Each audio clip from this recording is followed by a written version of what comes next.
பணியோட ஓம் நமோ பகவதே வாசுதேவாய. ஓம் நமோ பகவதே வாசுதேவாய. ஓம் நமோ பகவதே வாசுதேவாய. நாராயணம் நமஸ்கிருத்யம் நரம் செய்வோ நரோத்தமம் தேவீம் சரஸ்வதீம் நாசம் தனுஜயமுதினய அஷ்டப்ராயம் சமத்ரேஷந்தியம் நாம சேவயாம் பகவதீம் உத்தமம் பக்தி. நம ஓம் விஷ்ணுபாதாய கிருஷ்ணபிரஷ்டாய ஸ்ரீமதே பக்திவேதாந்த சுவாமி நிதிநாமினே நமஸ்தே சர்வ கௌரவாணி பிரச்சாரிणे निर्विशेष शून्यवादी पाश्चात्य देशताने जय श्री कृष्ण चैतन्य प्रभु नित्यानंद श्री विवेकानंद श्री वंशाली गौरव भक्तावृंद. हरे कृष्ण कृष्ण कृष्ण हरे हरे हरे राम राम राम हरे हरे.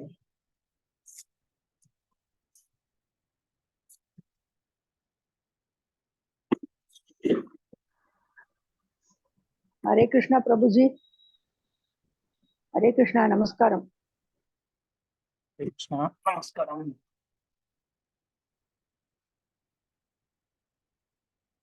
श्रीमद् भगवद गीता अध्यायम 4 उन्नत அறிவு श्लोकम 15. एवं ज्ञात्वा कृतं कर्म पूर्वैरपि मुमुक्षुभिः गुरुकर्मैव तस्मात् त्वं पूर्वतरं कृतं. நான் படிக்கிறேன் பிரபு. ஏவம் ஞாத்வா கிருதம் கர்ம பூர்வை அபிமுகுக்ஷுபிஹி குரு கர்மைவ தஸ்மாத்வம் பூர்வைஹி பூர்வதரம் கிருதம். हरे कृष्णा प्रभु जी. நான் படிக்கிறேன். एवं ज्ञात्वा कृतं कर्म पूर्वैरपि मुमुक्षुभिः कुरु कर्मैव तस्मात् त्वं पूर्वै पूर्वतरं कृतं. हरे कृष्णा. हरे कृष्णा प्रभु जी. நான் படிக்கிறேன். ஏவம் ஞாத்வா கிருதம் கர்ம பூர்வைரபிமுமுக்ஷுபிः குரு கர்மைவ தஸ்மாத்வம் பூர்வைஹி பூர்வதரம் கிருதம். हरे कृष्णा प्रभु जी. हरे कृष्णा प्रभु. हरे कृष्ण प्रभु. படிக்கிறேன் பிரபு. ஏவம் ஞாத்வா கிருதம் கர்ம பூர்வைரபிமுமுக்ஷுபிः குரு கர்மைவ தஸ்மாத்வம் பூர்வை பூர்வதரம் கிருதம். हरे कृष्णा. हरे कृष्णा प्रभु. एवं ज्ञात्वा कृतं कर्म पूर्वैरभिमुमुक्षुभिः गुरु कर्मैव तस्मात् त्वं पूर्वै पूर्वतरं कृतं. हरे कृष्णा प्रभु.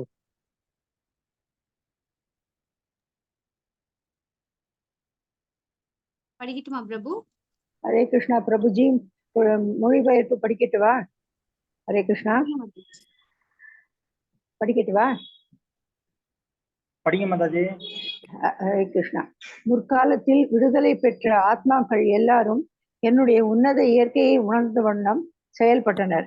எனவே அவர்களது அடிச்சுவட்டை பின்பற்றி நீயும் உனது கடமைகளை செய்ய வேண்டும். பொருளுரை. இருவிதமான மனிதர்கள் உள்ளனர். ஒருவரது இதயம் அசுத்தமான பௌதிக விஷயங்களால் நிரம்பியுள்ளது. மற்றவர் பௌதிகத்திலிருந்து விடுபட்டுள்ளார். கிருஷ்ண உணர்வு இவ்விரு மனிதருக்கும் நன்மை அளிக்கும். களங்கமுற்றவர் கிருஷ்ண உணர்வின் வழிமுறையை ஏற்று பக்தி தொண்டின் ஒழுக்க நெறிகளை பின்பற்றி படிப்படியாக தூய்மை அடையலாம். ஏற்கனவே களங்கங்களிலிருந்து தூய்மை அடைந்தோர் தொடர்ந்து கிருஷ்ண உணர்வில் செயலாற்றுவதன் மூலம் மற்றவர்கள் அவர்களை பின்பற்றுவதற்கும் அதனால் பலன் அடைவதற்கும் உதவலாம். முட்டாள்களும் கிருஷ்ண உணர்விற்கு புதியவர்களும் கிருஷ்ண உணர்வின் ஞானத்தை பெறாமல் செயல்களில் இருந்து ஓய்வு பெற விரும்புகின்றனர். போர்க்களத்தின் செயல்களில் இருந்து ஓய்வு பெற விரும்பிய அர்ஜுனனின் விருப்பத்தை பகவான் ஏற்றுக்கொள்ளவில்லை. எவ்வாறு செயல்படுவது என்பதை மட்டுமே ஒருவன் அறிந்து கொள்ள வேண்டும். கிருஷ்ண உணர்வின் செயல்களில் இருந்து ஓய்வு பெற்று தனியே அமர்ந்து கிருஷ்ண உணர்வில் இருப்பது போல பாவனை செய்தல் கிருஷ்ணரின் திருப்திக்கான செயல்களில் ஈடுபடுவதை விட முக்கியத்துவம் குன்றியதாகும். முன்பே குறிப்பிடப்பட்ட சூரியதேவன் விவஸ்வானை போன்ற பகவானின் முந்தைய சீடர்களின் அடிச்சுவடுகளை பின்பற்றி கிருஷ்ண உணர்வில் செயலாற்றுமாறு அர்ஜுனன் இங்கு அறிவுறுத்தப்படுகிறான். முழுமுதற் கடவுள் தனது முந்தைய செயல்கள் மட்டுமின்றி இதற்கு முன் கிருஷ்ண உணர்வில் செயலாற்றிய அனைவரை பற்றியும் அனைத்தையும் அறிவார். எனவே பல கோடி வருடங்களுக்கு முன்பு தன்னிடமிருந்து இக்கலையை கற்ற சூரிய தேவனை பின்பற்றுமாறு பரிந்துரைக்கின்றார். பகவான் கிருஷ்ணரால் நியமிக்கப்பட்ட கடமைகளை நிறைவேற்றுவதில் ஈடுபட்ட இத்தகு சீடர்கள் முக்தி பெற்றவர்களாக இங்கு குறிப்பிடப்படுகின்றனர். ஹரே கிருஷ்ணா பிரபுஜி. தேங்க்யூ. தேங்க்யூ.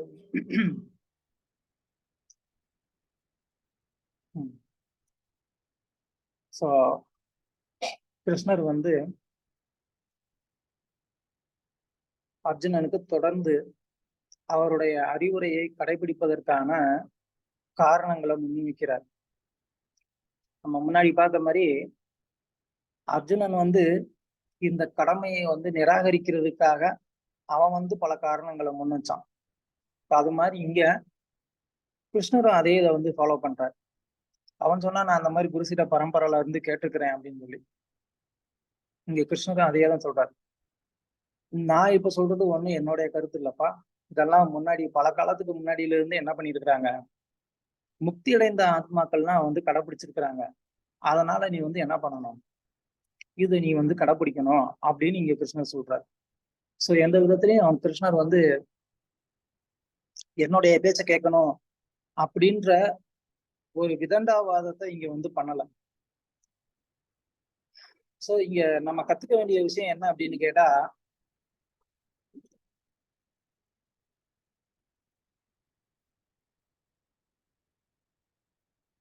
நம்ம கடைபிடிக்கக்கூடிய விஷயமா இருக்கட்டும், இல்ல அப்படின்னு சொன்னா விஷயமா இருக்கட்டும், இந்த ரெண்டுமே வந்து இதுக்கு முன்னாடி வந்து நம்முடைய முன்னோர்கள் இல்லைன்னா இந்த மாதிரி முக்தி அடைந்த ஆத்மாக்கள் அவங்க நமக்கு வந்து இது வந்து சொன்ன விஷயமா இருக்கணும், இல்ல அவங்க கிட்ட இருந்து நம்ம கத்துக்கிட்ட விஷயமா இருக்கணும். அப்படி இருந்தா அதை வந்து தாராளமா என்ன பண்ணலாம், நம்ம வந்து கடைப்பிடிக்கலாம். பொதுவா சாஸ்திரங்கள்ல வந்து ஒரு விஷயத்த பிரமாணம்னு ஏத்துக்கிறதுக்கு வந்து ஒரு 10 விதமான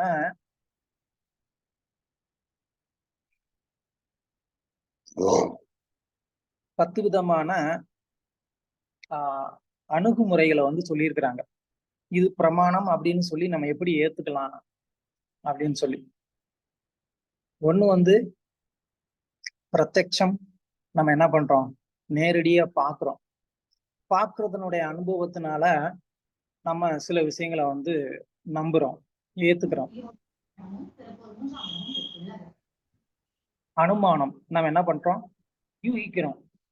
எப்படி, இப்ப சடனா நமக்கு வந்து இப்ப பேசிட்டு இருக்கும்போது ஒரு ஸ்மெல் வருது, யாரோ வந்து நல்லா குக் பண்ணிட்டு இருக்கிறாங்க, அந்த குக்கிங்கோடைய வாசம் வந்த உடனே ஆஹா கமகமான ஒரு வாசனை வருது, அப்ப யாரோ வந்து அந்த வாசனையை வச்சு சில நேரம் நம்ம எக்ஸ்பர்ட்டா இருந்தா அது என்ன ஐட்டம் குக் பண்றாங்கிறத நமக்கு கண்டுபிடிக்க முடியும். சோ அனுமானத்து மூலமாவும் நம்ம என்ன பண்றோம், அந்த மாதிரி ஒரு விஷயத்த வந்து நம்ம கேட்கிறது மூலமா சப்த பிரமாணம்னு சொல்லுவோம். ஒரு அதிகாரி கிட்ட இருந்து கேட்கறதன் மூலமா, அதன் மூலமா நம்ம ஓகே. சோ இது மாதிரி அப்புறமா வந்து இன்னும் நிறைய வழிமுறைகள் இருக்கு. அதுல வந்து ஜேஷ்ட அப்படின்னு சொல்லி ஒரு வழிமுறை. இந்த ஜேஷ்ட அப்படின்னு சொன்னா நம்முடைய குடும்ப பாரம்பரியம் இல்லைன்னா முன்னோர்கள்னால வந்து கொடுக்கப்பட்டிருக்கிற ஒரு விஷயம் இருக்கே, அது கூட பிரமாணம் அப்படின்னு சொல்லி வந்து சாஸ்திரத்துல ஏற்றுக்கொள்ளப்பட்டு சில நேரங்கள்ல வந்து அதை வந்து மக்கள் வந்து ஏளனமா கிண்டல் செய்யறாங்க. இது என்ன வந்து நீங்க இப்படி பண்ண, ஆனா உண்மை என்ன அப்படின்னு கேட்டா, முன்னோர்கள் எதையுமே காரணம் இல்லாம செஞ்சிருக்க மாட்டாங்க. அந்த காரணம் தாண்டி வந்து படாததுனால நமக்கு என்னன்னா இப்போ ஏன் பண்றோம் எதுக்கு பண்றோமே தெரியாத மாதிரி இருக்கு. அதனால காரணம் தெரியாததுனால அதை வந்து நம்ம கேலி கிண்டல் பண்றோம்.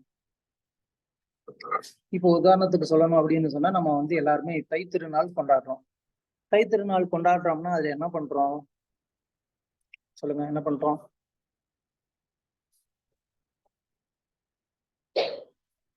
தை திருநாளுக்கு என்ன பண்ணுவீங்க? வாசல்ல கோலம் எல்லாம் போட்டு மாவிலை தோரணம் எல்லாம் கட்டுவோம்.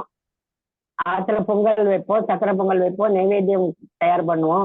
வீடை நல்லா அதாவது சூரியனுக்கு நம்ம கும்பிடுவோம் பிரபு. வீடை First சுத்தம் பண்ணி தை- சொல்லிட்டு இருக்கும்போது சூரிய பகவானை வந்து கும்பிடுவோம் இல்லையா? ஆமா ஆமா பிரபு. கும்பிடுவோம். எதுக்காக? தான் நம்மளுக்கு ஒளி கொடுக்குறாரு. அது இல்லாம விவசாயத்துல நம்ம செழிக்க வைக்கிறோம். தை திருநாள் உழவர் திருநாள், அதுதான் முதல். சூரிய பகவான் தான் கண் கண்ட கடவுள்னு சொல்லிட்டு அவரால் தான் மழை பொழியிறது, நம்மளுக்கு விவசாயம் விளைவிக்கிறது. அதனால நான் முதல் வழிபாடு சூரிய வழிபாடு. அப்படிதான் பிரபு நம்ம இது பண்ணுவோம். ஃபர்ஸ்ட் ஹரே கிருஷ்ணா. இந்த காரணத்தை இப்ப சொல்லாம விட்டுருந்தாங்க அப்படின்னு சொன்னா, இப்ப இந்த ஜென்ரேஷன் இதை பார்த்தாங்கன்னா என்ன நினைப்பாங்க? என்ன நீங்க கொஞ்சமாவது உங்களுக்கு மூளை இருக்கா? சூரியன் எங்கேயோ இருக்கு. அது சாதாரணமா என்னது, அது ஒரு கோள். அதை நீங்க போய் வழிபாடு பண்ணணுமா, பூஜை பண்ணணுமா? அதுக்கு நீங்க சாப்பாடு வச்சு என்ன சாப்பிட போதா? இவ்வளவு இல்லையா?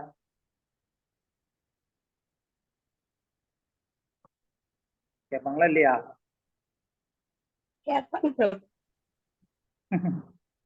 இன்றைய ஜென்ரேஷன் இது எல்லா கேள்வியும் கேட்பாங்க. இப்ப நமக்கு இதை இந்த காரணங்களை நமக்கு கற்றுக் கொடுக்காம இருந்திருந்தா, அப்ப நமக்கு தெரிஞ்சிருந்திருக்காது நம்ம இந்த விவசாயத்திற்கு சூரியனுடைய முக்கியமான ஒரு உதவி தேவைப்படுது. அந்த உதவியின் காரணமா தான் நம்ம என்ன பண்றோம்? வரலதான் மேல பண்ணுங்க. சாப்பாடு எத்தனை போல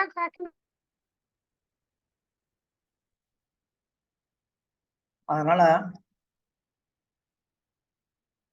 நம்ம என்ன பண்றோம்? இப்போ வரைக்கும் இந்த ஒரு சடங்கு, இந்த ஒரு விழாவை நம்ம கொண்டாடிக்கிட்டு இருக்கிறோம். அப்படின்னா இது முன்னோர்கள்னால காலங்காலமா கடைபிடிக்கப்பட்டு வந்துகிட்டு இருக்கிறதுனால நமக்கு அது மேல நம்பிக்கை இருக்கு. ஆமா, இது கரெக்டு. நம்ம சூரிய பகவானை நம்ம வழிபாடு பண்ணணும். அவருடைய கருணையினாலதான் நமக்கு எல்லாமே கிடைக்குது அப்படின்னு சொல்லி நமக்கு அதுல நம்பிக்கை இருக்கு. இப்போ ஒருவேளை நமக்கு சொல்லி கொடுக்காம இருந்திருந்தாங்கன்னா நம்ம அதை கடைபிடிச்சிருக்க மாட்டோம். ஸோ அதனால நம்மளுடைய வாழ்க்கையில நம்ம கடைபிடிக்கக்கூடிய விஷயங்கள் இந்த மாதிரி 2 விதத்துல நம்ம செக் பண்ணணும். அது முன்னோர்கள்னால கடைபிடிக்கப்பட்டிருக்கா, முன்னோர்கள் சொல்லியிருக்காங்களா? இந்த 2மே நம்ம செக் பண்ணணும். சில நேரம் சில விஷயங்களை கடைபிடிக்க முடியாம இருந்திருக்கலாம் அன்றைய சூழ்நிலைக்கு ஏற்ற மாதிரி.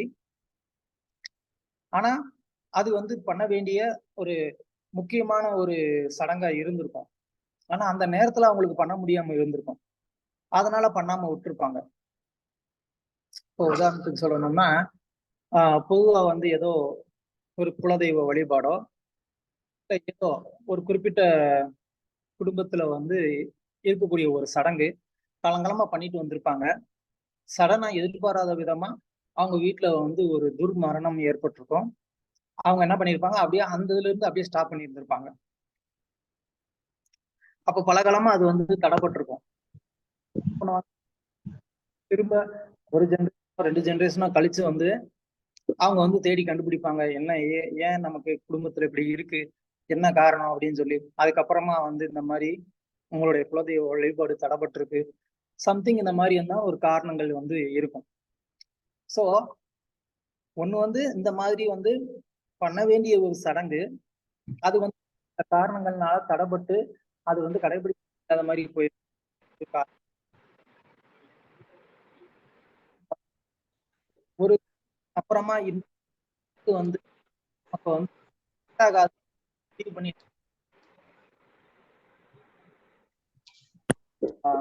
சரியா கேட்கல பிரபுஜி,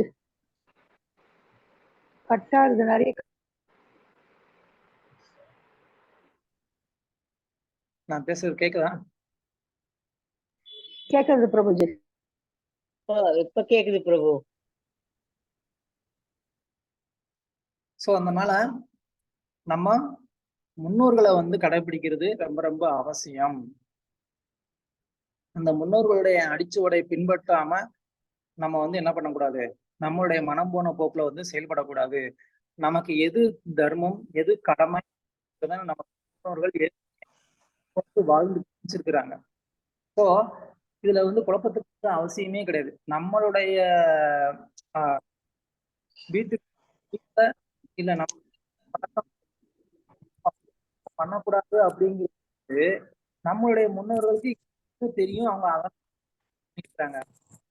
ஹரே கிருஷ்ணா பிரபுஜி. அது சரியா கேட்கல பிரபுஜி, அது வாய்ஸ் சரியா கேட்க மாட்டேங்குது.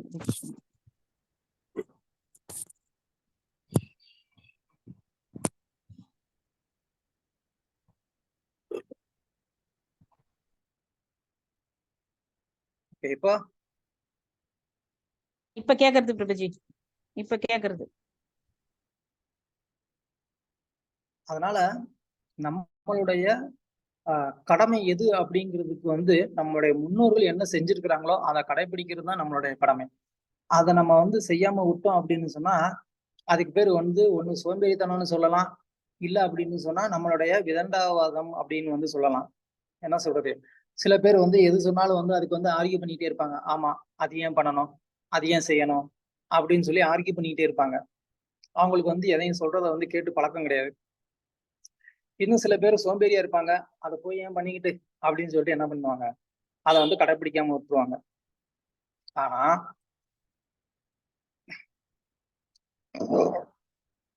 இங்க கிருஷ்ணர் வந்து என்ன சொல்றாரு அப்படின்னு சொன்னா, இங்க அந்த முற்காலத்துல வந்து முக்தி அடைந்த ஆத்மாக்கள், விடுதலை அடைந்த ஆத்மாக்கள்னா யாரு? ஏற்கனவே கிருஷ்ணர் இந்த ஞானத்தை யாருக்கு கொடுத்திருக்கிறாரு சொல்லுங்க? சூரிய பகவானுக்கு. சூரிய தேவனான விவசாயம் சூரிய பகவானுக்கு அவர் மனுக்கு கொடுத்த, மனு இக்ஷ்வாகு ராஜாக்கு கொடுத்த பரம்பரையா தோச்சணும். வந்து என்ன செய்யப்பட்டிருக்கு, அவங்க எல்லாம் வந்து முக்தி அடைஞ்சிருந்திருக்கிறாங்க. அப்போ கிருஷ்ணர் வந்து என்ன சொல்றாரு, அவங்களுடைய அந்த அடிச்சுவடை பின்பற்றணும்னா அப்ப நம்மளும் என்ன பண்ணலாம், நம்மளும் வந்து முக்தி அடையலாம் அப்படின்னு வந்து சொல்றாரு. அர்ஜுனனுக்கு அதானே சந்தேகம், இந்த போர்ல நான் ஈடுபட்டு எனக்கு பாவம் வந்தா நான் வந்து முக்தி அடைய முடியாது அப்படின்னு சொல்லி. அப்போ அவனுக்கு முக்தி அடைய முடியாம போறதுக்கு வந்து ஏதாவது வாய்ப்பு இருக்கா? இல்ல. ஏன்னு சொன்னா இது வந்து ஆல்ரெடி முக்தி அடைந்த ஆத்மாக்கள்னால கடைபிடிக்கப்பட்ட ஒரு வழிமுறை. அதனால வந்து அர்ஜுனன் இங்க யுத்தம் செய்யறதுனால அவனுக்கு வந்து எந்த விதமான ஒரு பாதிப்பும் வரப்போறது இல்லை அப்படின்னு அர்ஜுனனுக்கு அந்த ஒரு நம்பிக்கையை கொடுப்பதற்காக கிருஷ்ணர் வந்து இத வந்து சொல்லியிருக்கிறார். ஓகே, ஸ்லோகம் 16. கிம் கர்ம கிம் அகர்மேதி கவயோ அப்யத்ர மோகிதா தத்தே கர்ம பிரபக்ஷ்யாமி யஜ்ஞாத்வா மோக்ஷயசே அசுபாத். படிங்க, மொழிபெயர்ப்பு பொருளுரை படிங்க. ஹரே கிருஷ்ணா பிரபு. அறிவுடையோரும் எது கர்மம் செயல், எது அகர்மம் செயலின்மை என்பதில் குழம்புகின்றனர். கர்மா என்பது என்ன என்பதை நான் இப்போது உனக்கு விளக்குகிறேன். இதை அறிவதால் எல்லா துரதிர்ஷ்டங்களிலிருந்தும் நீ விடுதலை பெறுவாய். பொருளரை படிக்கவா பிரபு? ஹரே கிருஷ்ணா பிரபு, நான் படிக்கிறேன் பிரபுஜி. ஹரே கிருஷ்ணன். பொருளுரை வழங்கியவர் ஆசா பக்தி வேதாந்த சுவாமி ஸ்ரீலபிரபுபாதர் ஜெய். கிருஷ்ண உணர்வின் செயல்கள் அங்கீகாரம் பெற்ற முந்தைய பக்தர்களின் உதாரணத்தை பின்பற்றி செய்யப்பட வேண்டும். இது 15வது பதத்தில் பரிந்துரைக்கப்பட்டுள்ளது. இத்தகைய செயல்களை தனிச்சைப்படி ஏன் செயலாற்றக்கூடாது என்பது பின்வரும் பதத்தில் விளக்கப்படும். இவ்வத்தியாயத்தின் ஆரம்பத்தில் விளக்கியபடி கிருஷ்ண உணர்வில் செயலாற்ற வேண்டுமெனில் குரு சீட பரம்பரையில் வரும் அதிகாரம் பெற்ற நபரின் தலைமையை பின்பற்ற வேண்டும். கிருஷ்ண உணர்வின் வழிமுறை முதலில் சூரிய தேவனுக்கு உபதேசிக்கப்பட்டு சூரிய தேவனால் மனுவிற்கும் மனுவினால் இஷ்வாகுவிற்கும் உபதேசிக்கப்பட்டது. இவ்வாறு புராதன காலத்திலிருந்தே இவ்வழிமுறை உலகில் நிலவி வந்துள்ளது. எனவே சீரத்தொடரில் வரும் முந்தைய அதிகாரியின் அடிச்சுவட்டை ஒருவன் பின்பற்ற வேண்டும். இல்லாவிடில் மிகுந்த புத்திசாலி மனிதனும் கிருஷ்ண உணர்விற்கான சீரிய செயல் எது என்பதில் குழப்பமடையக்கூடும்.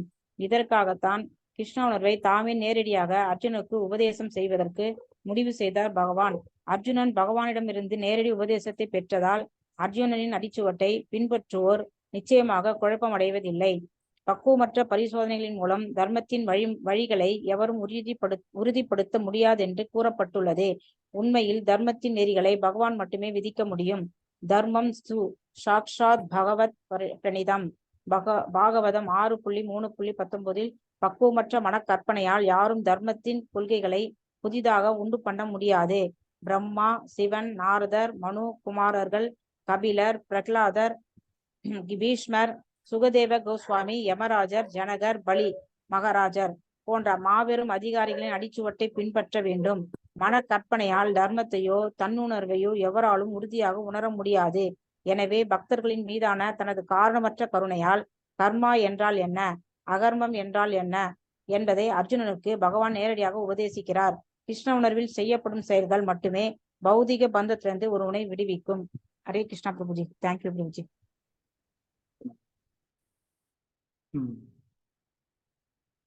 ஸோ இப்போ அர்ஜுனனுக்கு வந்து ஒரு டவுட்டு, ஏன் நான் வந்து அவங்க சொல்றத வந்து கேட்கணும், ஏன் நான் அவங்க சொல்றத வந்து கடைப்பிடிக்கணும் அப்படின்னு அவனுக்கு வந்து ஒரு டவுட். அதுக்கு தான் வந்து கிருஷ்ணன் சொல்றாரு, இல்லப்பா இப்ப நீயா வந்து ஒரு முடிவு பண்ணி நீ வந்து செயல்படணும்னு நினைக்கிறியே, அது வந்து பல நேரத்துல தப்பாகிறதுக்கு வாய்ப்பு இருக்கு. அப்படியா? அது எப்படி நான் முடிவெடுக்கிறது வந்து தப்பாக முடியும் அப்படின்னு வந்து அர்ஜுனனுடைய கேள்வி. அதுக்கு இங்க கிருஷ்ணன் சொல்றாரு, கிம் கர்ம கிம் அகர்மேதி கவையோ அபியத்திர மோகிதா. அதாவது மோகிதம் அப்படின்னு சொன்னா மயக்கம் அடைகிறது இல்ல குழப்பம் அடைகிறதுன்னு அர்த்தம். யார் குழப்பம் அடைகிறா அப்படின்னு கேட்டா, நம்மள மாதிரி ஆளுங்க குழப்பம் அடைகிறதுங்கிறது ஒன்றும் ஒரு பெரிய விஷயமே இல்லை. அது நம்ம தினமும் பண்றது. நமக்கு வந்து எல்லா சூழ்நிலையிலையும் இது ஏற்படக்கூடிய ஒண்ணு. பண்ணலாமா வேண்டாமா அப்படின்னு சொல்லி நமக்கு இயல்பு, அது குழப்பத்திலேயே இருக்கிறது நம்மளுடைய இயல்பு. ஆனா இங்க கிருஷ்ணர் யார சொல்றாரு? கவையோ. கவையோ அப்படின்னு சொன்னா அவங்க வந்து பண்டிதர்கள், சான்றோர்கள். அவங்க கூட வந்து மோகம் அடைகிறாங்க. அவங்க மோகம் அடைகிறாங்க அப்படின்னு சொன்னா, குழப்பம் அடைகிறாங்கன்னு சொன்னா, அவங்க எதுல குழப்பம் அடைகிறாங்க அப்படின்னு கேட்டா, கிம் கர்ம கிம் அகர்மேதி அப்படின்னு சொன்னா, எது கர்மா எது அகர்மா, அதாவது எது சாஸ்திரங்கள்னால விதிக்கப்பட்ட ஒரு செயல், எது சாஸ்திரங்கள்னால ஒதுக்கப்பட்ட செயல். இந்த ரெண்டுல வந்து பயங்கரமான ஒரு கன்ஃபியூஷன், ஒரு குழப்பம். யாருக்கு? கவையோ, பண்டிதர்களுக்கு, சான்றோர்களுக்கு கூட வந்து என்ன ஆகுது, இது சரியா தப்பா, இது வந்து செய்யலாமா கூடாதா அப்படின்ற ஒரு குழப்பம் அவங்களுக்கே ஏற்படும் போது, நீ சாதாரணமான ஒரு சத்திரியன், நீ வந்து என்ன பண்ண போற? உனக்கு இவ்வளவு சாஸ்திர ஞானமும் கிடையாது. நீ இந்த சாஸ்திரத்தை தெரிஞ்சிருந்தா கூட அதை வந்து இப்போ யோசிச்சு முடிவெடுக்கக்கூடிய நிலைமையிலே நீ இல்லை. அதனால நீ என்ன பண்ணாத, உன்னுடைய சுய அறிவை வந்து பயன்படுத்தி நீ வந்து ஒரு முடிவுக்கு வராத அப்படின்னு சொல்லி இங்க கிருஷ்ணர் வந்து அர்ஜுனனுக்கு வந்து சொல்றார். இதுக்கு நம்ம வந்து ஒரு நல்ல ஒரு உதாரணம் வந்து பார்க்கலாம். அது எப்படி என்ன சொல்றது, கவையர், அதாவது பண்டிதர்கள் கூட வந்து குழப்பம் அடைகிறாங்க அப்படிங்கிறத நம்ம வந்து எப்படி தெரிஞ்சுக்கிறது, எதுல இருந்து தெரிஞ்சுக்கலாம் அப்படின்னு கேட்டா, மேபி நீங்க அதெல்லாம் ஒரு கதை கேள்விப்பட்டிருந்திருக்கலாம். 2 ஸ்டோரி இருக்கு. மாண்டவியர்ன்ற ஒரு ரிஷி, அவருடைய கதை அதையும் கேள்விப்பட்டிருந்திருக்கலாம். இன்னொரு ஒரு கதை வந்து என்னன்னா, ஒரு ராஜா, அவர் வந்து என்ன பண்ணுவாரு, எப்போதுமே வந்து அன்னதானம் பண்ணுவார். அவருக்கு அன்னதானம் பண்றது ரொம்ப பிரியமான ஒரு செயல். அவர் வந்து அதனால அன்னதானம் பண்ணுவார். அப்படி அவர் வந்து அன்னதானம் பண்ணிக்கிட்டு இருக்கும்போது ஒரு நாள் வந்து என்னாச்சு, ஒரு பெரிய கருடன் அது வந்து என்ன பண்ணுச்சு, ஒரு நல்ல விஷம் நிறைந்த ஒரு பாம்பு, இந்த விஷ பாம்பை வந்து தன்னுடைய கால்கள்ல வந்து கவிட்டு அது வந்து பறந்து போய்கிட்டு இருக்கு. அப்போ அந்த பாம்பானது அந்த கழுகினுடைய கால் விரல் நகங்கள்ல அது வந்து அப்படியே மாட்டிட்டு, அது என்ன ஆகும், அப்படியே வந்து அந்த பாம்போடைய அந்த உடலை வந்து அந்த நகம் வந்து உள்ள குத்தி கிழிச்சு ரத்தம் வரும் இல்லையா, அந்த மாதிரி அந்த வேதனை தாங்காம அந்த பாம்பு என்ன பண்ணுச்சு, அது வாயில இருந்து 2 டிராப் விஷம் கீழே விழுந்தது. அது கரெக்டா ஒருத்தர் அன்னதானம் வாங்கிட்டு வரும்போது அவருடைய அந்த சாப்பாட்டுல அது வந்து விழுந்துருச்சு. அதை அவர் கவனிக்காம அதை வந்து சாப்பிட்டுட்டார். சாப்பிட்டதுனால என்னாச்சு, அவர் வந்து இறந்து போயிட்டார். அவர் இறந்த உடனே எல்லாருக்குமே வந்து பெரிய துக்கம், கவலை. இந்த மாதிரி ஒருத்தர் வந்து அன்னதானம் சாப்பிட்டு இறந்துட்டாரு அப்படின்னு சொல்லி உடனே அந்த ஊர்ல இருந்த ஒரு அம்மா வந்து என்ன பண்ணாங்க, இந்த மாதிரி ராஜா வந்து அன்னதானம் பண்றேங்கிற பேர்ல வந்து என்ன பண்றாரு, அதுல வந்து இந்த மாதிரி இந்த சாமியார்களை சுத்திட்டு இருக்காங்க பாத்தீங்களா, என்ன மாதிரி ஆளுங்க, ஓசி சாப்பாடு இவங்களெல்லாம் வந்து காலி பண்ணணும்னு சொல்லி அவர் வந்து என்ன பண்றாரு, அந்த மாதிரி வந்து விஷம் கலந்து சாப்பாடு போடுறாரு அப்படின்னு சொல்லி அந்த அம்மா வந்து ஊருக்குள்ளா வந்து விஷயத்த வந்து பரப்பிக்கிட்டு இருந்துச்சு. சோ இப்போ யமதர்மன் வந்து யோசிக்கிறார், இப்போ இந்த ஒரு நபர் வந்து இறந்திருக்கிறார், இந்த நபர் இறந்திருக்கிறாருன்னா இதுக்கு காரணம் யாரு, இதுக்கு வந்து பழிய யாரு மேல போடுறது அப்படின்னு இப்போ யமதர்மருக்கு வந்து ஒரு கன்ஃபியூஷன். பழிய யார் மேல போடுவாங்க, பாவத்தை யார் மேல போடுவாங்க? பாம்பு அது வந்து அதோடைய உணவுக்காக அது வந்து என்ன பண்ணுச்சு, சாரி கழுகு அதோடைய உணவுக்காக என்ன பண்ணுது, பாம்பை தூக்கிட்டு போகுது. ராஜா இங்க அவருக்கு அன்னதானம் பண்றதுல விருப்பங்கிறதுனால அவர் அன்னதானம் போட்டுட்டு போயிட்டு இருக்கிறாரு. அன்னதானம் வாங்கினவரு அவர் வந்து அன்னதானம் சாப்பிட்டார், அவ்வளவுதான். இப்ப இந்த 3 பேர்ல யார் மேல வந்து இந்த பழிய போடுறது?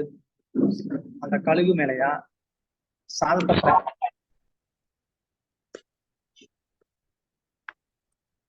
யார் மேல?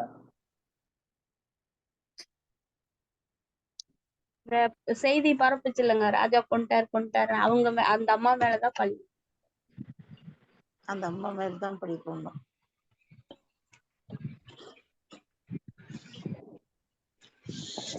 பொய் பிரச்சாரம் பண்றவங்க மேலதான் பழிய போடணும்.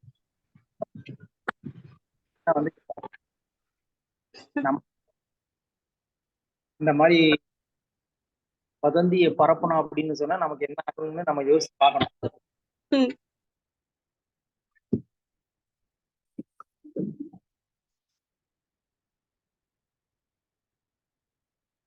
ஓகே, அதனால அந்த பனிஷ்மெண்ட் யாருக்கு போச்சு, அந்த அம்மாவுக்கு போயிடுச்சு.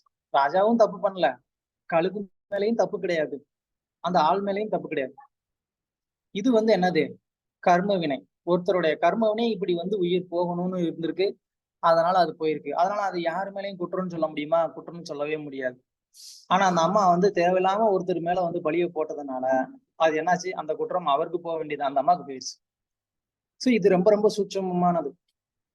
அதே மாதிரி நம்ம வந்து அந்த மாண்டவியர் அப்படிங்கிறவருடைய கதையிலே நம்ம வந்து பார்க்கலாம். அந்த மாண்டவியர் அப்படிங்கிறவர் வந்து ஒரு ரிஷி, அவர் வந்து தபம் பண்ணிட்டு இருப்பாரு. அப்படி அவர் வந்து தபம் செய்து கொண்டு இருக்கும் போது சில திருடர்கள் வந்து என்ன பண்ணிடுவாங்க, அவருடைய குடிசைக்குள்ள வந்து ஒளிஞ்சுப்பாங்க. அது அவருக்கு தெரியாது. அப்போ காவலர்கள் வந்து தேடி வருவாங்க, வந்து கேட்பாங்க, இந்த மாதிரி வந்து இவங்க இங்க இருக்கிறாங்களா, ஒளிஞ்சிருக்கிறாங்களா அப்படின்னு கேட்பாங்க. அதுக்கு அவர் எனக்கு தெரியாது அப்படின்னு சொல்லுவாரு. இவங்க உள்ள போய் தேடுவாங்க, அவங்க இருப்பாங்க, அரெஸ்ட் பண்ணிடுவாங்க. அப்போ அதோட சேர்த்து இவரையும் அரெஸ்ட் பண்ணிடுவாங்க, நீயும் வந்து இதுக்கு உடந்தையா இருக்கிற அப்படின்னு சொல்லி அவரையும் வந்து அரெஸ்ட் பண்ணிடுவாங்க. அப்போ அரசர்கிட்ட வந்து கொண்டு போவாங்க. அவருக்கு வந்து தண்டனை வந்து என்ன அப்படின்னா, இந்த திருடர்களுக்கெல்லாம் வந்து என்ன தண்டனையோ அதே தண்டனை அவருக்கும் கொடுத்துருவாங்க. அதாவது கழுமரம் ஏற்றுறதுன்னு சொல்லி நீங்க வந்து கேள்விப்பட்டிருப்பீங்க. இப்படி வந்து சார்பா வந்து என்ன இருக்கும், நல்லா ஒரு இரும்பு உலக்க அந்த மாதிரி வச்சிருப்பாங்க.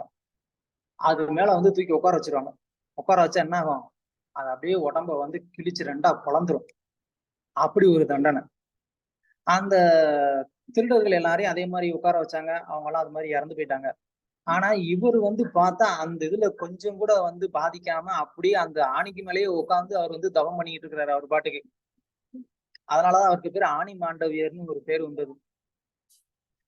அப்போ இது பயங்கரமான ஒரு தபசியம் அவருக்கு இருக்குன்னு புரிஞ்சுக்கிட்டு, அப்ப இவர் மேல தப்பு இல்ல போலயே, நம்ம தப்பா இவரை தண்டிச்சிட்டோமே நினைச்சு அரசர்கள் எல்லாரும் வந்து அவர்கிட்ட வந்து மன்னிப்பு கேட்பாங்க. இந்த மாதிரி தவறுதல் நடந்துருச்சு எங்களுக்கு தெரியாம அப்படின்னு சொல்லி எல்லாம் மன்னிப்பு கேட்பாங்க. அவரு அதை வந்து பெருசா எடுத்துக்க மாட்டார். பரவாயில்ல, நீங்க எல்லாம் வந்து வேணும்னே தப்பு பண்ணல, உங்களுக்கு உண்மையை கண்டுபிடிக்கிறதும் கஷ்டம், அதனால எனக்கு கவலை இல்லை அப்படின்னு சொல்லிட்டு அவர் வந்து என்ன பண்ணுவாரு, அவர் வந்து இந்த யமதர்மனுடைய லோகத்துக்கு போவார். அங்க போய் வந்து கேட்பார், இந்த மாதிரி எனக்கு இப்படி ஒரு தண்டனை அங்க நடக்கிறதுக்கு காரணம் என்ன அப்படின்னு எனக்கு தெரிஞ்சாகணும்னு சொல்லி கேட்பார். உடனே யமதர்மர் வந்து அப்கோர்ஸ் யாருக்கும் எந்த தண்டனையும் வந்து அது தானால வர்றது கிடையாது, யாருமே வந்து தப்பு பண்ணாம தண்ணியும் வரப்போறது இல்லை, பூர்வ ஜென்மத்துல ஏதாவது நீங்க தப்பு பண்ணிட்டு இருப்பீங்க, அதனாலதான் அந்த தண்டனை உங்களுக்கு வந்திருக்கு அப்படின்னு வந்து சொல்லுவாங்க. உடனே அதை கேட்டுட்டு பரவாயில்ல, அப்படி என்ன தப்பு பண்ண அப்படின்னு எனக்கு சொல்லுங்க. உடனே சொல்லி சித்திரகுப்தனை கூப்பிடுவாங்க. அவங்க அக்கௌண்ட் நோட்டை மாண்டவியருடைய அக்கௌண்ட் நோட்டை எடுத்துட்டு வாங்க, முன்னாடி ஜென்மத்துல என்ன பார்க்கலாம் அப்படின்னு சொல்லி உடனே பார்ப்பாங்க. அதுல வந்து ஒரு சின்ன தப்பு இருக்கும். என்ன அப்படின்னு கேட்டா, அவருடைய நேரத்துல வந்து பாத்தீங்க அப்படின்னு சொன்னா அவரு ஒரு ஒரு குண்டூசி எடுத்துட்டு, இந்த ஈ இருக்கு இல்லையா, நம்ம சின்ன வயசுல எல்லாரும் அதெல்லாம் பண்றதுதான், அந்த ஈய பிடிச்சி அதை வந்து அந்த குண்டூசியை வச்சு குத்தி குத்தி விளையாண்டு இருக்கிறாரு. அப்போ அதோடைய அந்த ஒரு கர்ம வினைக்காக உங்களுக்கு இந்த தண்டனை அப்படின்னு சொல்லி யமதர்மர் வந்து விளக்குனார். உடனே அப்போ மாண்டவியர் கேட்டாரு, ஓகே அப்ப எனக்கு வயசு என்ன இருந்துச்சு அப்படின்னு சொல்லி கேட்கிறாரு. அது நீங்க வந்து ஒரு 5 வயது இருக்கிறப்போ நீங்க பண்ணிருக்கீங்க அப்படின்னு சொல்லி சொல்லியிருக்கிறாங்க. உடனே அப்ப அவர் சொன்னாரு, சாஸ்திர பிரகாரம் ஒரு குழந்தை சம்திங் 5 வயதோ இல்லை 7 வயது வரைக்கும் வந்து அவங்க பண்ணக்கூடிய எந்த ஒரு தவறுக்கும் அவங்க பொறுப்பு கிடையாது. அது எல்லாமே வந்து யாரை சேரும், அது வந்து பேரண்ட்ஸை தான் சேரும். ஏன்னா அவங்க அது வந்து அறியாத ஒரு பருவம், அந்த அறியாத வயசுல அவங்க செய்யக்கூடிய அந்த ஒரு செயல்களுக்கு அதுக்கு அவங்களுக்கு வந்து கர்ம வினை வராது, அது அவங்களுடைய பெற்றோர்களை தான் சாரும் அப்படின்னு சொல்லி சாஸ்திரத்துல சொல்லி இருக்கும் போது, நீங்க எப்படி எனக்கு வந்து அந்த அந்த தண்டனைக்காக, அந்த ஒரு கர்ம வினைக்காக எனக்கு இவ்வளவு பெரிய தண்டனையை நீங்க வந்து கொடுக்கலாம் அப்படின்னு சொல்லி அவர் வந்து கேட்பார். அப்ப யமதர்மருக்கு வந்து அது பதில் சொல்ல முடியாது. கரெக்டு தான் நீங்க சொல்றது, அந்த வயசுல பண்றதெல்லாம் அது வந்து அந்த குழந்தைய வந்து சேரக்கூடாது, ஆனா அப்படி இருக்கும்போது உங்களுக்கு எப்படி இந்த தண்டனை வந்து கொடுத்தாங்கன்னு தெரியலையே அப்படின்னு சொல்லி அவரும் வந்து யோசிப்பாரு. அப்போ உடனே வந்து மாண்டவியருக்கு கோவம் வந்துடும். தர்மத்தை வந்து கடைபிடிக்க வேண்டிய நீங்க இப்படி வந்து தர்மத்தை வந்து கடைபிடிக்காம இப்படி வந்து நீங்க தண்டனை கொடுத்தீங்கன்னா, அதுவும் என்னை போன்ற ஒரு ரிஷிகளுக்கே வந்து இந்த நிலைமை அப்படின்னா, சாதாரண மக்கள்லாம் வந்து அவங்களுக்கு எப்படி வந்து தெரியும் இது வந்து இந்த தப்புக்காக தான் நம்ம இந்த தண்டனை அனுபவிக்கிறோம் அப்படின்னு சொல்லி. அதனால நீங்க இந்த தப்பு பண்ணதுனால நீங்க என்னங்க, நீங்க வந்து பூலோகத்துல வந்து ஒரு சூத்திரனா பிறக்கணும் அப்படின்னு சொல்லி அவர் வந்து சாபம் கொடுத்துருவாரு. அப்படித்தான் யமதர்மர் விதுரனா வந்து பறக்கிறார். சோ என்ன சொல்ல வரேன், இங்க பிரபுபாதர் வந்து பொருள் உரையில சொல்லியிருக்கிறார் இல்லையா, தர்மத்தின் கொள்கைகளை வந்து யாருமே வந்து புதுசா உண்டு பண்ண முடியாது. அந்த தர்மம் பகவானே தான் ஏற்படுத்தி இருக்கிறாரு. அவரே தான் வந்து அந்த தர்மத்திற்கான கொள்கைகளை நிலைநாட்டுவதற்காக 12 மகாஜனங்களை வந்து நியமிச்சிருக்கிறாரு. அந்த 12 மகாஜனத்துல வந்து யமராஜரும் வந்து ஒரு மகாஜனம். அப்ப தர்மத்தை நிலைநாட்டுவதற்காக பகவானாலேயே நியமிக்கப்பட்ட யமராஜர், அவருக்கே வந்து எது கர்மா எது அகர்மா எது விகர்மா அப்படின்றதுல அவருக்கே குழப்பம் அப்படின்னு சொன்னா, அப்ப நம்மை போன்ற சாதாரணமான மனிதர்களை பத்தி நம்ம என்ன சொல்றது? அததான் இங்க கிருஷ்ணர் வந்து சொல்றாரு. அதனால என்ன பண்ணாதீங்க, எது கர்மா எது விகர்மான்னு சொல்லி நீங்க வந்து டிசைட் பண்ணாதீங்க. ஏன்னா நமக்கு அந்த அளவுக்கு ஞானம் இல்லை அப்படிங்கிறத வந்து கிருஷ்ணர் வந்து நமக்கு சொல்லி காமிக்கிறார்.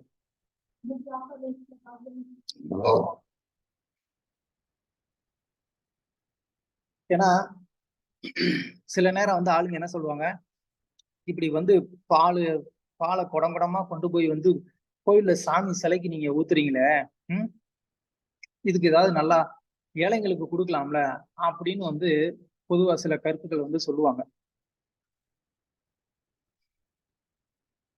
அப்படின்னா அவங்க வந்து என்ன நினைக்கிறாங்க, இந்த பக்தி தொண்டை இந்த பக்தி செயலை அவங்க வந்து ஒரு தகாத செயல்னு நினைக்கிறாங்க. விகர்மான்னு நினைக்கிறாங்க, தடை செய்யப்பட்ட செயல்னு வந்து அவங்க நினைக்கிறாங்க. சாரி, விகர்மா. சோ ஒரு தடைப்பட்ட செயலா வந்து எப்படி அவங்க வந்து நினைக்கலாம்? பகவானுக்கு அபிஷேகம் பண்ணக்கூடியதை எப்படி அவங்க வந்து வேஸ்ட்னு நினைக்கலாம்?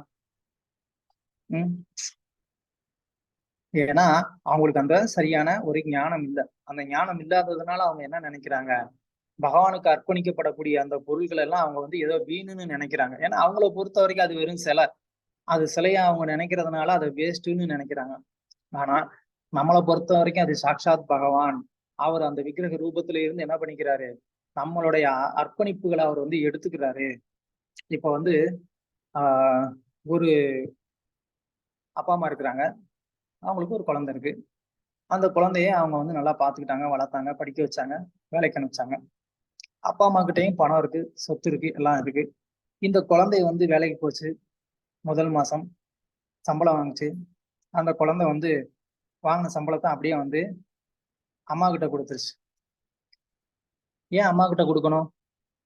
அம்மா கிட்ட கொடுக்காம முதல் மாச சம்பளத்துல யாருக்காவது ஏழை எளியவர்களுக்குன்னு சொல்லி கொடுத்துருக்கலாம்ல. அம்மா அப்பா கிட்ட தான் காசு இருக்கே, அவங்க ஏன் அதை கொடுக்கணும்? அம்மா அப்பா தான் படிக்க வச்சாங்க, எல்லாத்தையும் பார்த்தாங்க. அதனால அவங்க முதல் சம்பளத்தை அம்மா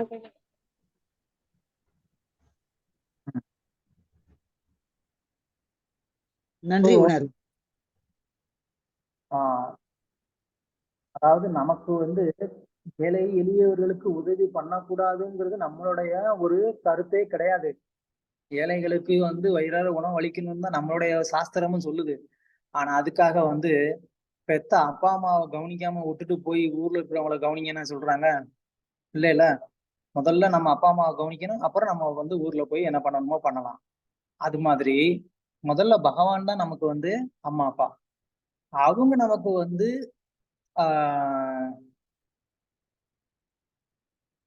அவங்க நமக்கு எல்லாமே கொடுத்துருக்குறாங்க. அதனால அவங்க கொடுத்ததை திரும்ப அவங்களுக்கு அர்ப்பணிக்கிறதுனால நமக்கு எந்த விதமான ஒரு நஷ்டமும் கிடையாது. அதனால என்ன ஆகும், இந்த ஏழை எளியவர்களும் வந்து திருப்தி அடையதான் செய்வாங்க.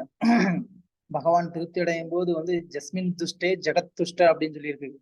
அதாவது வந்து பகவான் திருப்தி அடைஞ்சா இந்த உலகமே திருப்தி அடையும் அப்படின்னு வந்து சாஸ்திரத்துல சொல்லியிருக்கு. சோ அப்படி இருக்கும்போது ஏன் அந்த ஏழை எளியவர்களும் வந்து பகவானுக்குள்ளதானே இருக்கிறாங்க அவங்களும். அப்போ பகவான் திருப்தி அடைந்தா அவர்கள் திருப்தி அடைய மாட்டாங்களா? கண்டிப்பா அவங்களும் வந்து திருப்தி அடைவாங்க. சோ அதனால இந்த பௌதிக உலகத்துல எது வந்து செய்யக்கூடிய செயல், எது வந்து தடை செய்யப்பட்ட ஒரு செயல் அப்படிங்கிறதுல வந்து பண்டிதர்களுக்கே, ஏன் தர்மத்தை நிலைநாட்டக்கூடிய யம தர்மருக்கே வந்து ஒரு குழப்பம் வரும்போது நம்மை போன்ற ஒரு குழப்பம் வர்றதுக்கு ரொம்ப ரொம்ப ஈஸி. அதனால நம்ம என்ன பண்ணணும், நம்ம வந்து பக்தர்களுடைய சங்கத்தை எடுத்துட்டு அந்த பக்தருடைய வழிகாட்டுதல்ல நம்ம வந்து என்ன பண்ணணும், நம்மளுடைய வாழ்க்கையை வந்து அமைச்சுக்கணும். அப்படி இருந்தது அப்படின்னு சொன்னா நம்ம எந்த விதமான ஒரு கர்ம வினைகளுக்குள்ளேயும் நம்ம மாட்ட மாட்டோம். ஓகே, ஸ்லோகம் 17. கர்மணோ ஹ்யபி போத்தவ்யம் போத்தவ்யம் ச விகர்மண அகர்மணஸ்ச போத்தவ்யம் கஹனா கர்மணோ கதிக. செயல்களின் நுணுக்கங்களை உணர்வது மிக கடினம். எனவே கர்மம் அதாவது செயல் என்பது என்ன, விகர்மம் அதாவது தடை செய்யப்பட்ட செயல் என்பது என்ன, அகர்மம் அதாவது செயலின்மை என்பது என்ன என்பதை தெளிவாக அறிந்து கொள்ள வேண்டும். பொருளுரை: பௌதிக பந்தத்திலிருந்து விடுபடுவதற்கான உண்மையான ஆர்வம் ஒருவனிடம் இருந்தால் கர்மம், அகர்மம் மற்றும் விகர்மம் என்பவற்றின் வேறுபாட்டை அவன் தெளிவாக உணர வேண்டும். இது மிகவும் கடினமான விஷயம் என்பதால் கர்மம், அகர்மம் மற்றும் விகர்மத்தை ஆய்ந்து அறிவதில் ஒருவன் முழு முனைப்புடன் தன்னை ஈடுபடுத்த வேண்டும். கிருஷ்ண உணர்வையும் குணங்களுக்கேற்ற அதன் செயல்களை அறிந்து கொள்ள தனக்கும் கடவுளுக்கும் உள்ள உறவினை அறிய வேண்டும். அதாவது ஒவ்வொரு உயிர் வாழியும் இறைவனின் நித்திய சேவகன் என்பதை, அனைவரும் கிருஷ்ண உணர்வில் செயலாற்ற வேண்டியவர்கள் என்பதையும் அறிவுடையோன் தெளிவாக அறிவான். பகவத்கீதை முழுவதும் இந்த முடிவை நோக்கியே நம்மை அழைத்து செல்கின்றது. இந்த முடிவிற்கும் இதனை சார்ந்த செயல்களுக்கும் எதிரான எல்லா முடிவுகளும் விகர்மங்கள் அல்லது தடை செய்யப்பட்ட செயல்கள் ஆகும். இவற்றை எல்லாம் புரிந்து கொள்ள ஒருவன் கிருஷ்ண உணர்வின் அதிகாரிகளோடு தொடர்பு கொள்ள வேண்டும். அதிகாரிகளோடு தொடர்பு கொண்டு அவர்களிடமிருந்து ரகசியத்தை அறிய வேண்டும். இவ்வாறு அறிவது பகவானிடமிருந்து நேரடியாக கற்பதை போன்றதே. இல்லாவிடில் மிக சிறந்த அறிவாளியும் குழப்பம் அடைவான். தேங்க்யூ பிரபு. ஹரே கிருஷ்ணா பிரபு. ஹரே கிருஷ்ணா. அதனாலதான் கிருஷ்ணர் இங்க என்ன சொல்றாரு, இந்த மூணுக்கு இடையில இருக்கக்கூடிய வித்தியாசம் என்ன அப்படிங்கிறத வந்து தெரிஞ்சுக்கணும். எது கர்மா, அதாவது எது செயல், எது தடை செய்யப்பட்ட செயல், எது வந்து ஒரு செயல் செஞ்சா கூட அதனால வந்து நமக்கு வந்து ரிசல்ட் வராது அப்படிங்கிற அந்த செயலுக்குள்ள இருக்கக்கூடிய அந்த வேற்றுமைகளை வந்து ஒருத்தர் வந்து தெரிஞ்சுக்கணும். அந்த வேற்றுமைகள் வந்து தெரிஞ்சுக்கல அப்படின்னு சொன்னா அப்ப எப்பயுமே வந்து கன்ஃபியூஷன் இல்லைன்னா நம்ம வந்து தப்பா வந்து செயல்படுவோம். அதனால இந்த நுணுக்கங்களை ஒருத்தர் வந்து கண்டிப்பா வந்து தெரிஞ்சுக்க முயற்சி பண்ணணும். இந்த நுணுக்கங்களை தெரிஞ்சுக்க முயற்சி பண்ணல அப்படின்னு சொன்னா அப்போ அவர் பலவிதமான கர்ம வினைகள்ல வந்து என்ன பண்ணுவாரு, அவர் வந்து மாட்டிக்குவார். உதாரணத்துக்கு சொல்லணும்னா, நம்ம வந்து வீடு கட்டுறோம், கிரகப்பிரவேசம் பண்றோம். அப்ப அந்த கிரகப்பிரவேசங்கிறது வந்து நம்ம பண்ணல அப்படின்னா என்ன ஆகும்? அப்ப அதுக்காக பல உயிர்கள் கொல்லப்பட்டிருக்கு, அதோடைய கர்மா வரும். இது மாதிரி பலவிதமான செயல்கள் இருக்கு. அந்த செயல்களுடைய அந்த நுணுக்கங்களை வந்து ஒருத்தர் வந்து புரிஞ்சுக்கல அப்படின்னு சொன்னா அப்ப அவர் என்ன பண்ண வேண்டியிருக்கும், அதோடைய விளைவுகள்னால அவர் வந்து பாதிக்கப்பட வேண்டியிருக்கும். ஆன்மீக வாழ்க்கையில நம்ம பார்த்தோம் அப்படின்னு சொன்னா அபராதங்கள் அப்படின்னு நம்ம வந்து சொல்லுவோம். அந்த அபராதங்கள் தான் வந்து ஆன்மீக வாழ்க்கையில தடை செய்யப்பட்ட செயல்கள். அந்த அபராதங்கள் என்ன அப்படிங்கிறத ஒருத்தர் வந்து என்ன பண்ணியிருக்கணும், கம்ப்ளீட்டா வந்து தெரிஞ்சிருந்துக்கணும். அதை தெரிஞ்சுட்டு அவர் அந்த அபராதங்கள் வந்து செய்யாம அவர் அதுல இருந்து வந்து தன்னை வந்து பாதுகாத்துக்கணும். அந்த அபராதங்கள் செஞ்சாரு அப்படின்னு சொன்னா அப்ப என்ன ஆகும், அந்த அபராதத்தினால அவர் வந்து பக்தியை விட்டே அவர் வந்து போக வேண்டிய ஒரு நிலைமை வந்து ஏற்படும். உதாரணத்துக்கு மாதவேந்திரபுரி அப்படின்ற ஒரு மிகச்சிறந்த ஒரு ஆச்சாரியார் இருந்தார். அந்த மாதவேந்திரபுரிங்கிற அந்த ஆச்சாரியரோடக்கு அது நிறைய சீடர்கள் இருந்தாங்க. அதுல ஒருத்தர் பேர் வந்து ராமச்சந்திரபுரி அப்படின்னு பேர். அவர் வந்து என்ன பண்ணாரு, குரு தன்னுடைய கடைசி காலத்துல வந்து பகவானுக்கு மேல இருக்கக்கூடிய அந்த பிரேமையினால கோபியர்களுடைய அந்த ஒரு பாவத்துல அவர் வந்து என்ன பண்ணாரு, கோபி கோபி அப்படின்னு சொல்லி என்ன பண்ணாரு, அவர் வந்து கண்கள்ல கண்ணீர் விட்டு அவர் வந்து அழுதுகிட்டு இருந்தார். அதை பார்த்து இவர் வந்து என்ன பண்ணாரு, என்ன நீங்க குரு, நீங்க எவ்வளவு பெரிய ஆளு, எங்களுக்கு எல்லாம் எவ்வளவு தூரம் ஞானோபதேசம் பண்ணியிருக்கீங்க, இப்படி நீங்க வந்து அழுகலாமா? மரணம்ங்கிறது எல்லாருக்குமே வரக்கூடியது தானே, அப்படி இப்படின்னு சொல்லி அவர் வந்து என்ன பண்ணாரு, நிறைய அவருடைய குருவுக்கே அறிவுரை செய்ய ஆரம்பிச்சிட்டாரு. அப்ப அதனால அவர் அந்த மாதிரி அவருடைய குருவுக்கு வந்து நிறைய அறிவுரை சொல்லி என்னாச்சு, அதனால அவர் வந்து குருவுக்கே அபராதம் பண்ணிட்டார். ஏன்னா குருவுடைய உயர்ந்த நிலை என்ன அப்படிங்கிறத வந்து புரிஞ்சுக்காம அவர் வந்து வெறுமனையே சாஸ்திர ஞானத்தை வச்சு அவர் வந்து குருவுக்கே வந்து அறிவுரை கொடுக்க போய் அப்புறம் என்னாச்சு, அவர் குருவுக்கு பண்ண அந்த அபராதத்தினால அப்படியே அவர் ஆன்மீக வாழ்க்கையை விட்டே காணாம போயிட்டார். சோ அதனால வந்து ஒருத்தர் வந்து எது அபராதம் எது அபராதம் இல்லை அப்படிங்கிறத வந்து என்ன பண்ணணும், ஒருத்தர் வந்து கண்டிப்பா வந்து தெரிஞ்சிருக்கணும். ஆன்மீக வாழ்க்கையில இது ரொம்ப ரொம்ப முக்கியம். இந்த அபராதங்கள் எதுன்னு தெரியாம நம்ம வந்து பக்தர்களுக்கு அபராதம் செய்ய ஆரம்பிச்சோம் அப்படின்னு சொன்னா அப்போ அந்த அபராதத்தினாலேயே நம்ம வந்து என்ன ஆயிடுவோம், கொஞ்சம் கொஞ்சமா வந்து பக்தியை விட்டு நம்ம போகக்கூடிய ஒரு சூழ்நிலை வந்து ஏற்பட்டுரும். அதனால நம்ம வந்து என்ன பண்ணக்கூடாது, அபராதங்கள் செய்யக்கூடாது. அப்ப அபராதங்கள் செய்யாம இருக்கணும்னு சொன்னா அது முதல்ல என்ன அப்படிங்கறத தெரிஞ்சுக்கணும்.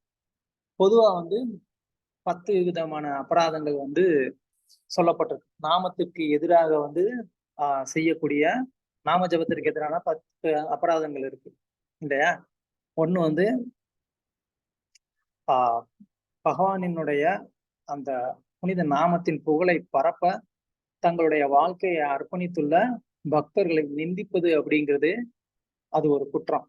யார் ஒரு பக்தர் வந்து தன்னுடைய வாழ்க்கையை வந்து பகவானுடைய புகழை பரப்புறதுக்காகவே வந்து வச்சிருக்கிறாரோ அந்த மாதிரியான ஒரு பக்தரை வந்து என்ன பண்ணக்கூடாது, நம்ம அவருக்கு அபராதம் செய்யக்கூடாது. அப்புறம் வந்து பிரம்மா, சிவன் போன்ற தேவர்களின் நாமங்களை வந்து நம்ம வந்து என்ன பண்ணக்கூடாது, அதை வந்து விஷ்ணுவின் நாமத்துக்கு சமமானதுன்னு நினைக்க கூடாது. நம்ம வந்து பொதுவா என்ன நினைப்போம், ராமா, கிருஷ்ணா, முருகா, சிவா, இது எல்லாமே பகவானுடைய நாமம் தான். இதுல எதை சொன்னாலும் நமக்கு வந்து ஒரே பலன் தான் கிடைக்கும் அப்படின்னு நம்ம வந்து என்ன அப்படின்னு நமக்கு வந்து நினைப்போம். ஆனா அது வந்து உண்மை கிடையாது.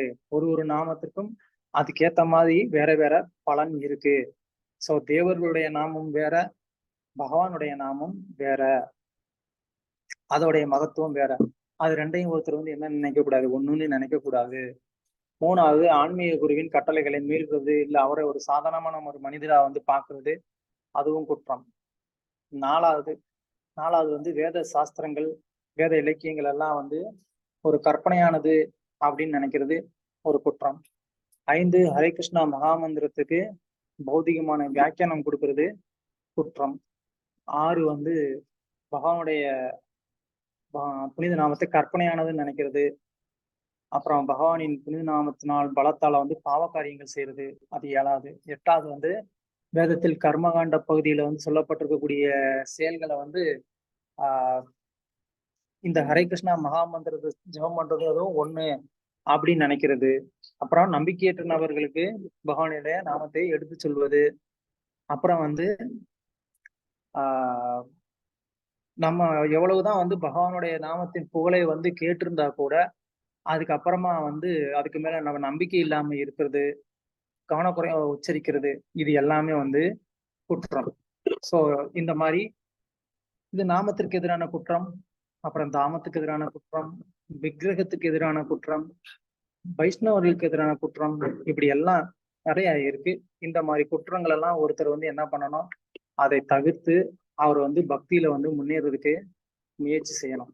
அதை ஒருத்தர் வந்து என்ன பண்ண முடியாது, அவர் வந்து நிராகரிக்க முடியாது. ஐயோ இது எனக்கு தெரியலாம போச்சு அப்படின்லாம் சொல்லி கண்டிப்பா வந்து தெரிஞ்சுக்கிறதுக்கு அவர் வந்து முயற்சி செய்யணும் அப்படின்னு இங்க பிரபுபாத் வந்து சொல்றாரு.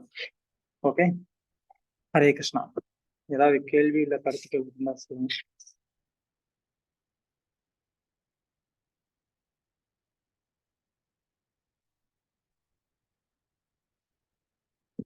அக்கா ஏதாவது கேள்வி இருக்கா?